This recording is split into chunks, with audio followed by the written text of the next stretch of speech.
Thank you all for joining us for this conversation on power in the economy. I became a journalist to hold people in power accountable, and after my first few years in the industry, really put together that all of the injustices that we're dealing with, whether it's racial, wealth, gender, and equity, really come back to the way in which we work and the opportunities that we're afforded and how we're compensated for them. So I have two women on stage with me who need no introduction. Both have dedicated their lives to workers and working women specifically. We've got Liz Shuler, the first woman president of the AFL-CIO.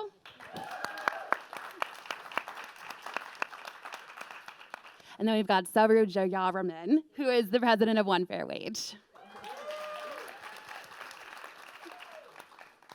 So we got a lot to cover here. I think a lot of the conversations we've had already this week come back to this topic of the economy.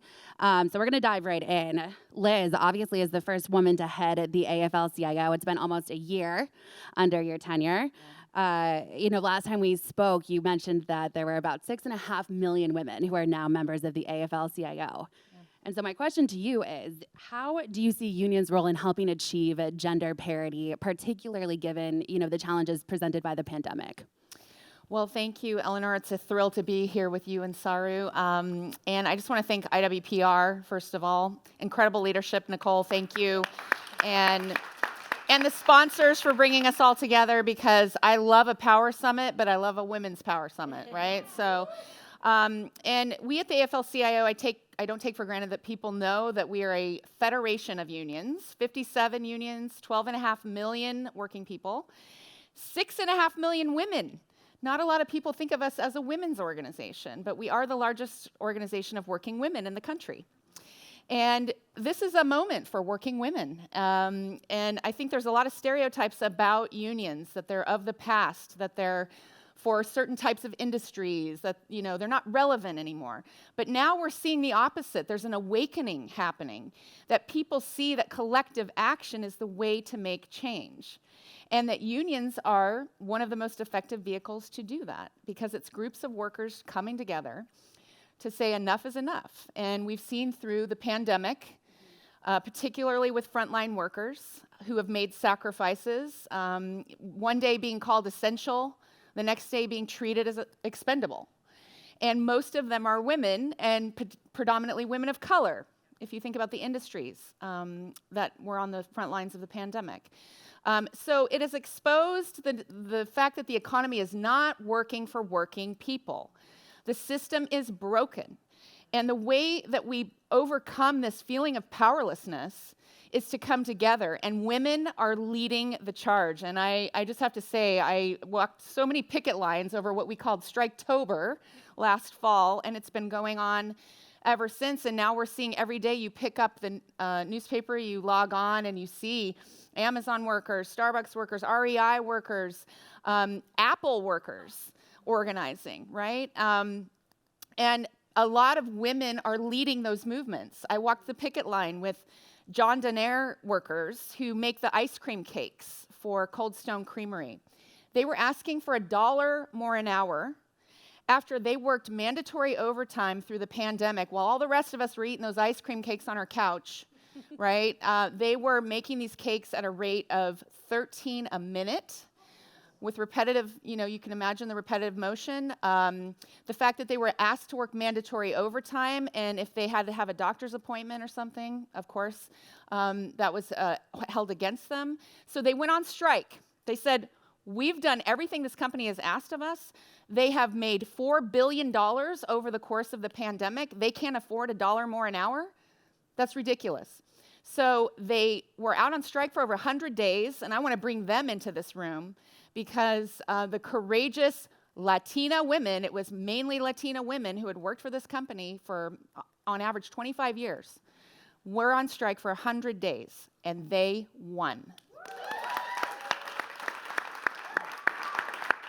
And so all that to say that there is power in a union, that women do better in unions, they make more money, they have benefits, health care, pensions, safety protections, a process for fighting discrimination and harassment, control over your schedule, to be able to sit across the table from a company and bargain how you can control the things in your workplace and your lives. So we think that this is the moment, and women in particular are waking up to the power that they have.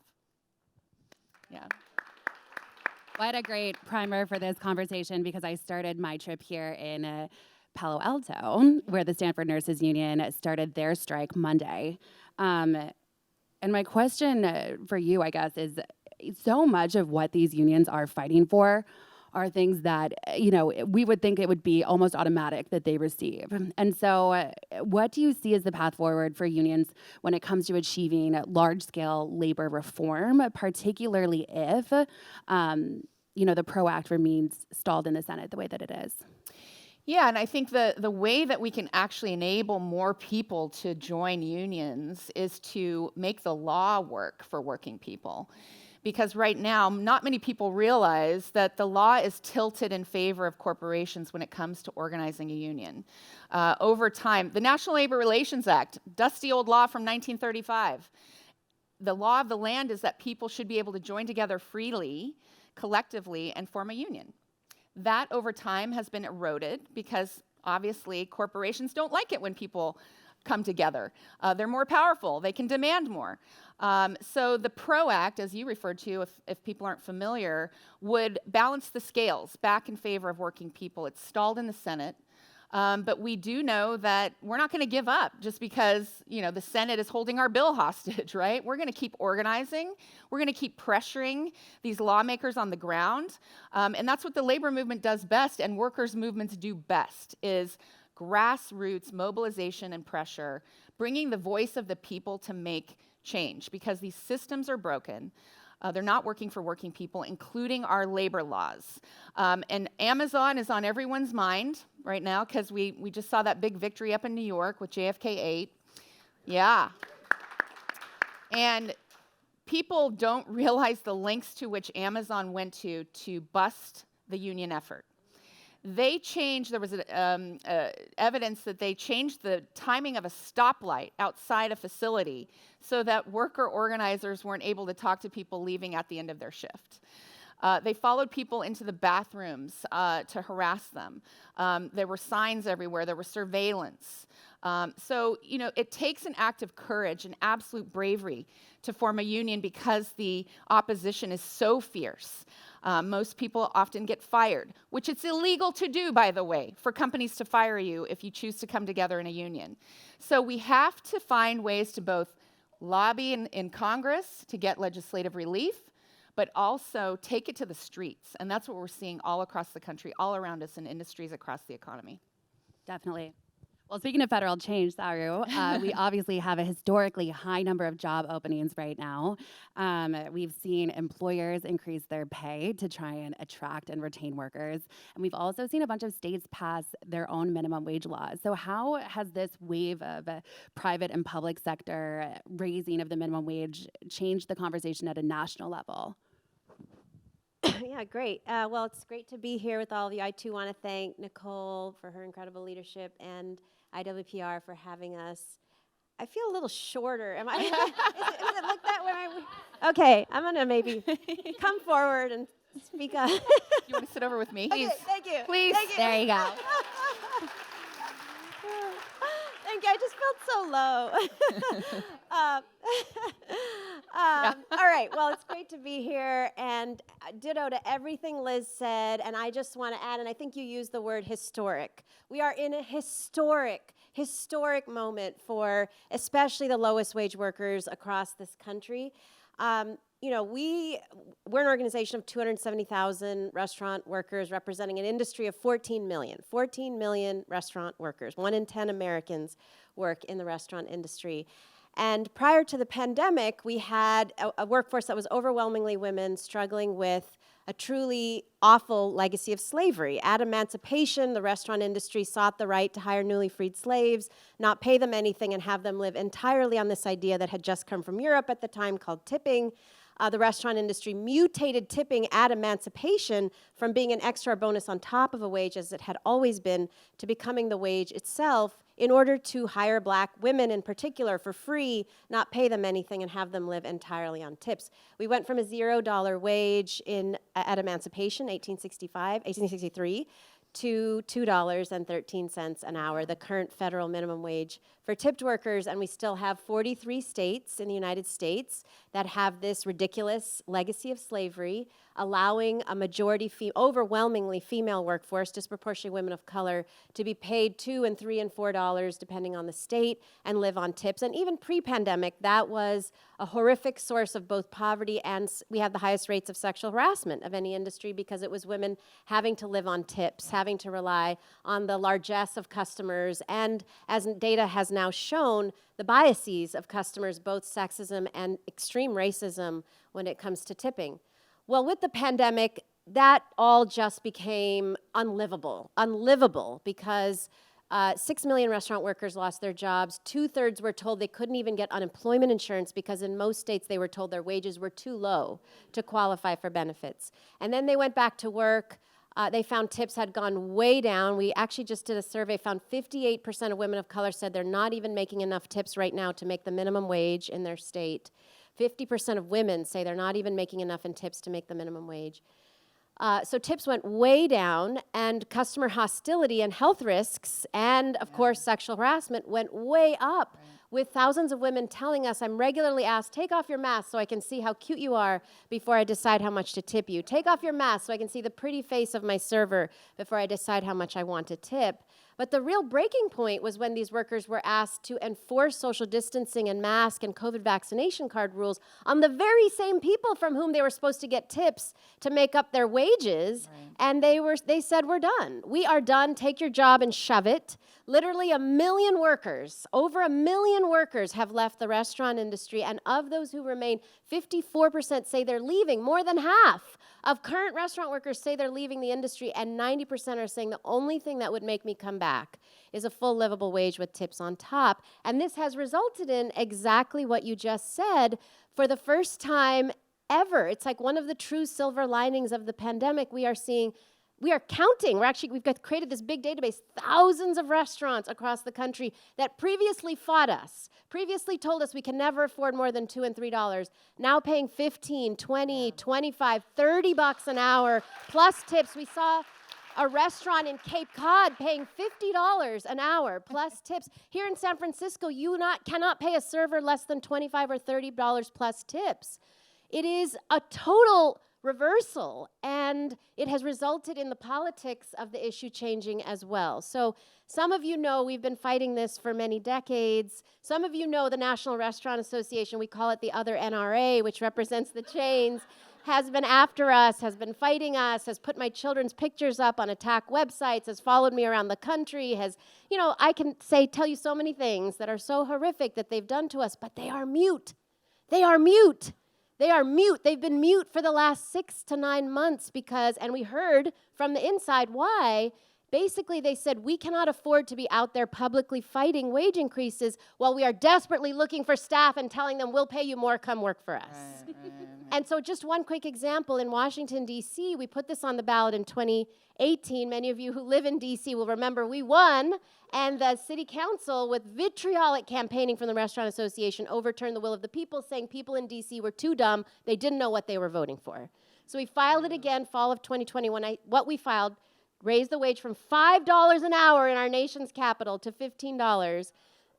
We've already been declared that we're officially on the ballot. And the chair of the city council who led the overturn last time said, we will not overturn it this time, it will pass. So it's a total 180. And in that moment, we felt we have to support these workers and the employers who are doing this. So we announced on Valentine's Day that we are raising $25 million to do 15 and 1 fair wage in 25 states by our United States 250th anniversary, which is 2026. Because we want to ask the country, do we want to go into our next quarter millennium carrying with us vestiges of slavery? Or do we want to go into a new quarter millennium where we're truly building back better, if that's what we're doing? And we are actually paying people what they're demanding now, not just asking for, not just what's right or just, but what they're saying, I will not come back to work without this. anymore. And that, I think, has to change at that point, when you've covered half the country and people have raised wages, Congress is going to have to do this. Congress is going to have to stop listening to the other NRA and listen to the millions of workers who are saying enough is enough. Mm-hmm. Right. So there's been a lot of talk this week about the She session, and the good news is that women's employment has regained its pre-pandemic levels. Our labor force participation is what it was in 2018. But I think the hidden trend behind all of that is that women are disproportionately burdened with so many of the care responsibilities that, let's face it, male workers do not need to deal with. And we've heard several amazing speakers talk about that already. My question to both of you is, how does the paid leave and the child care and the home care and the wage increases that would have been in Build Back Better, how do they stand to benefit women workers and help them achieve parity in the workplace? And what do you see as the path forward in Congress, now that obviously that package is, who knows? In the Senate graveyard like everything else. Yeah. RIP. I guess I'll jump in. I could not emphasize enough how important care in particular and paid leave is for the women I talk to, both in the union movement and outside the union movement, because it is absolutely essential for women to be able to go to work. You can't go to work, right, if you don't have that care infrastructure. So when we were touting this bipartisan infrastructure deal, we were also pairing it with, well, no, care is essential infrastructure. And so the two should go hand in hand. Well, we know, of course, we're now still fighting for that other piece. The labor movement has negotiated these kinds of paid leave provisions in their contracts, so that when we sit across the table from employers, that's one of the key pieces of demands that we put forward at the table. It's interesting over time how that's moved up the line, because more and more women have been active in their unions, and more women are becoming negotiators at the table, which is a really exciting trend we've been seeing in the labor movement. But we're going to keep fighting at the grassroots level. I was going to say that's been the theme, is that it's going to take all of us and working in coalition together, and that's why this summit is so important, because we cannot let our foot off the gas. It's an essential component to our economy, and it's the difference maker for women, to be able to access those high-wage jobs. I keep thinking, too, about the infrastructure money that's going out the door right now, and how it's such an opportunity to move the needle in terms of women in construction. And a lot of women have not thought of those jobs as jobs for them in the past. And I think I'm taking it as a personal challenge, as someone who came up through the Electrical Workers Union, to say, no, these are absolutely jobs for women. These are high-paid, highly skilled jobs with benefits that are enduring, because in our model, you can work construction over the course of decades and decades, using the union as a center of gravity when one project ends and another begins. And so it's sort of a hiring hall concept. And care is the one thing that holds women back from signing up for an apprenticeship program, for being dispatched out onto, a road construction job, or building a solar array, or an offshore wind tower, which the clean energy economy is probably going to be the biggest growth area of our economy. Mm-hmm. And so we want women to get into those jobs, and we can't do it without that essential care infrastructure. Yeah. We get applause after everything we say. I like this. No. Yeah. I think it's easy for those of us who work on policy at the federal level and at the state level to get discouraged, to feel like this is such a frustrating moment. It feels even more frustrating when Democrats are in power and we're still not getting anything done, right? But I do think we have to, people on the ground, our members, AFL, they're not focused on as much what's happening in Congress. Right. They're focused on what is happening in my daily life. Right. And both for restaurant workers and for care workers, if Congress doesn't act and states don't act, guess what they're going to do? They're acting. They're walking off the job. They are en masse. I mean, Liz talked about these wonderful, very inspiring examples, Amazon and the ice cream cake workers and others that have gotten attention, but there are thousands, hundreds of thousands of workers who are organizing just on their own in childcare centers, in restaurants, just on their own, they're walking out of their workplaces that we are not hearing and seeing, that are demanding change and getting it. You know, childcare workers who are saying we won't work without a certain wage and getting it. Restaurant workers who are saying I won't work without a certain wage and getting it. And so I think, you know, when we feel discouraged about federal or state policy not moving, we have to turn our attention to supporting the workers, the women on the ground who are walking off the job. And the other thing we have to do as organizers is really work harder to see the commonality and the intersection in our struggles. Childcare and minimum wage, we've been fighting them separately. We cannot afford to do that anymore. They are one and the same, right? People need care and they need a living wage to afford the care, regardless of, and the childcare workers need a living wage. I mean, they're all the same issue, and we have to stop thinking of some as women's issues and some as other issues. They're all women's issues and human issues, and frankly, at this point, economic issues, because these workers are not coming back, and we cannot reopen the economy unless we change things. And so let them lead, and let's follow their lead by actually showing we're all the same, we're in the same fight, and then actually moving this. If we can't move it at the federal level, move it at the state level, but build upon what workers are already doing, women are doing on the ground in childcare centers and restaurants all over the economy. That's right. I mean, So when Nicole sold me on coming to this conference, you know, she pitched it as a place where women could discuss, we've said this word a million times this week, moonshot ideas. You know, that one thing that if you had no limitations, no Joe Manchin, what would you do? And so, Liz, I want to start with you. What is the one thing you want to see achieved in your career for women in the workplace? No holds barred.